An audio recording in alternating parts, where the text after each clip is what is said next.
Hey guys, I'm going to go over, as I'm letting the plastic dry, I'm going to go over wet sanding real quick. Color sanding. We're going to assume that your body work is straight, you painted, pretty decent, let's say. You got it, you got a lot of orange peel. This is how I wet sand. Everybody does everything different, but this is how I do it. If you look at the cars today, the factory cars, they have a lot of, if you ask me, orange peel. It's not tight orange peel, but it's kind of peely. So what I usually do, like I said, try to use good paper. Some things you really can't skimp on. This is Norton Blue. I'll start with 1,000. Some shops will say we spray great, and you know they'll start with 1,500 and go to right to 2,000. But the problem with that is you could wet sand till you're blue in the face with 1,500, and you're not going to really knock the peel out. You're not going to have that like lacquer kind of finish to it, and that's kind of what I always look for, is try to get it as flat and smooth as I can get it. So I'll start out with 1,000, and this is all you need for wet sanding. You could use a Doro block instead of this. This is a 3M wet or dry rubber piece and a flat block. Don't use your hand, because you could actually take a nice job and turn it into a disaster by wet sanding with your hand. So you just start out with 1,000, and same process. You know, if door blocks are really good, this isn't a door block, but let's say you had a door block. It's the same process. Long strokes, keep it like this. Now, I already know, no matter what I spray, how I spray, I'm wet sanding. I already know that. So I load the paint on, because I'm going to take a coat or two off when I'm done. But so you guys got to be careful. If you put 2-3 coats of paint on and you shot it kind of thin, your 2 coats of paint might be different than my 2 coats of paint. That's different than Jose's coats or Rob's coats. Everybody shoots a little bit different. You know, I might shoot real heavy, you might shoot real light. So you have to watch. But if you know you're going to wet sand, let's say that. So you got to make sure you got enough paint on there, or you start sanding with 1,000, 1,200, and 1,500 and buck. You start going through. So like on a Fiat, I'll use a whole gallon of clear, and I'll probably sand at least 2 coats back off. So I'll use a whole gallon. On this, if I was clearing it, I'd probably do the same thing. Whole gallon. I use a whole gallon of clear, not including the roof. When I say a gallon of clear, that's a gallon, and then that's a gallon unmixed. So it's 5 to down here, it's like almost 6 quarts. But same thing. Wet sand, squeegee till you see it flat, and then keep wet sanding. And once you get it pretty decent on 1,000, you go to 1,200. And then when you get it pretty decent on the 1,200, same process. It's pretty much the same process for primer or clear. We always want to use a block. We want to wet sand it. Use a bucket with a little bit of soap in it, makes the wet sanding easier. And squeegee. And then you want to go to 1,500, and actually you can go to 2,000 after that. See, when you get to the 1,500, you're not sanding as hard as you are with 1,000. 1,000, what you're trying to do is get all the peel out. So when you squeeze it down, you want to look at it, you want it to actually look like this primer. You want to see it smooth, smooth, smooth. And you look down the side, you don't see no peely in there. But when you squeeze it, you'll be able to tell in the color of clear coat.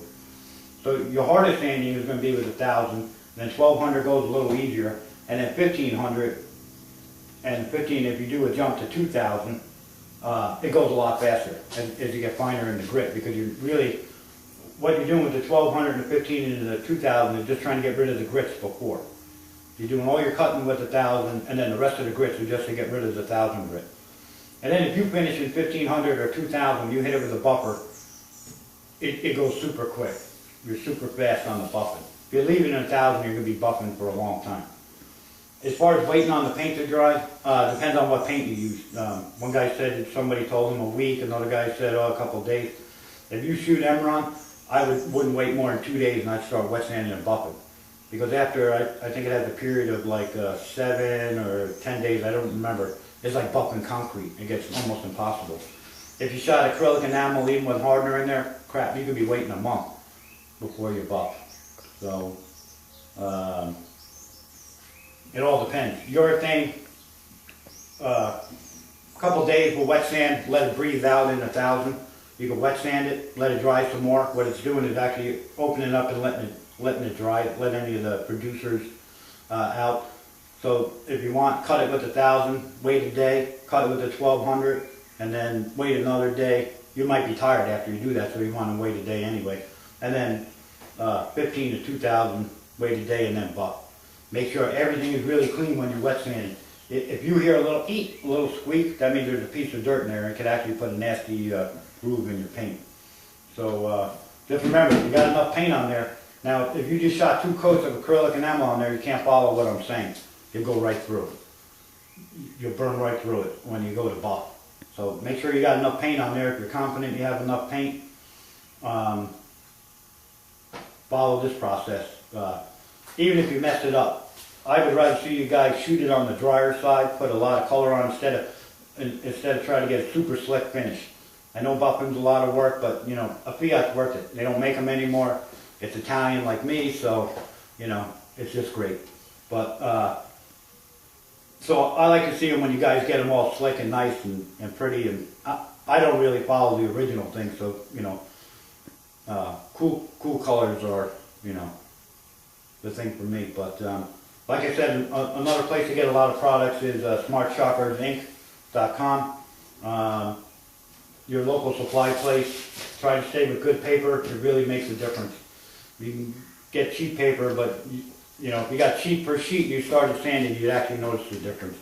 And this really isn't expensive. We get this from Ben's. We buy it in a jobber pack because we're cheap. We don't like spending a lot of money. This 3 packs of this probably do 2 cars. So, and it's 5 sheets per. So if you have any questions, when I get wet sanding this, I'll show you the whole process, but anybody that's in the process right now, I just wanted to go through that. We start out with 1,000, block like hell, and then just keep going to finer grit, usually finish in 15, but you can go 2,000. Just watch your paint, and depending on what paint, you know, if you guys tell me what you did, say, hey, I put 3 coats of acrylic enamel on, I think I sprayed it heavy. You know, then I could get an idea of dry time from my experience. That's usually the best way, because I don't know what you shot and how much paint you put on. You're the only one that knows that. And what you're looking for. I'm just assuming when I'm talking that we want the car to look like, we want a polyurethane or a urethane coat. We don't want to repaint a car in another year or 2 because we messed something up or used cheap or inadequate material. And we want the finished product to look like a $5,000 paint job. We want someone to come up to your Fiat and go, man, that car is gorgeous. That's what we want. We don't want, I see guys on YouTube actually talking about painting cars in Rust-Oleum.